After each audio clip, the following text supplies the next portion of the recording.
I worked for the British Foreign Office. I became a British ambassador. I was a British diplomat for 20 years. I was always very patriotic to be British. I was very, very proud. I remember when I first became a British ambassador and first went out in my own flag car with the Union Jack flying on the front as the ambassador, you know, I had a lump in my throat. It was a proud moment for me. It was only 6 months after that I discovered that in the country where I was ambassador, we and the Americans were shipping people in order for them to be tortured. And some of them were tortured to death. Now, as you may imagine, my worldview changed.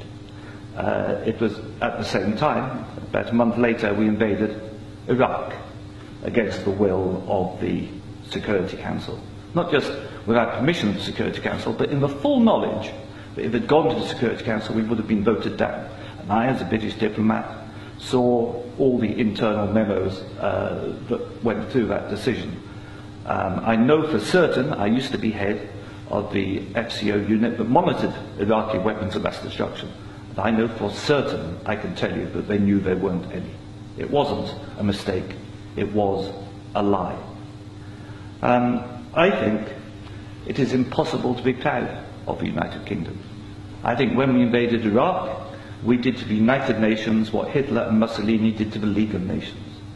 And I think what we've done since, where the truth is often much hidden in the bombing. If you look, Libya, disaster now, we bombed it. We killed 15,000 people when NATO bombed Sirte, something they never told you on the BBC.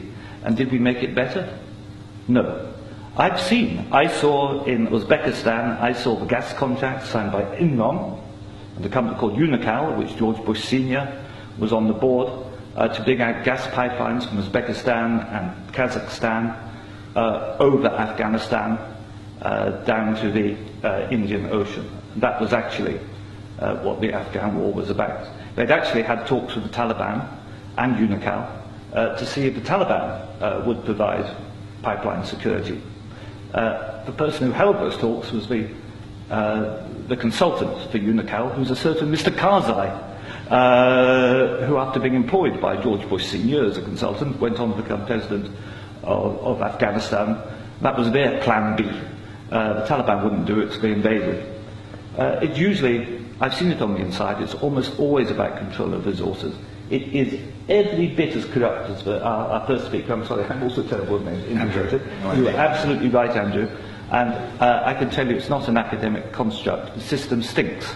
Westminster stinks. The British government is deeply, deeply immoral. They don't care how many people they kill abroad if it advances them. And anybody who votes no is voting to support a psychologically flawed, a pathological state, which is a danger in the world, a rogue state, a state prepared to go to war to make a few people wealthy. That's why I say it's not possible to be a decent person and vote no, and we shouldn't be ashamed to say that.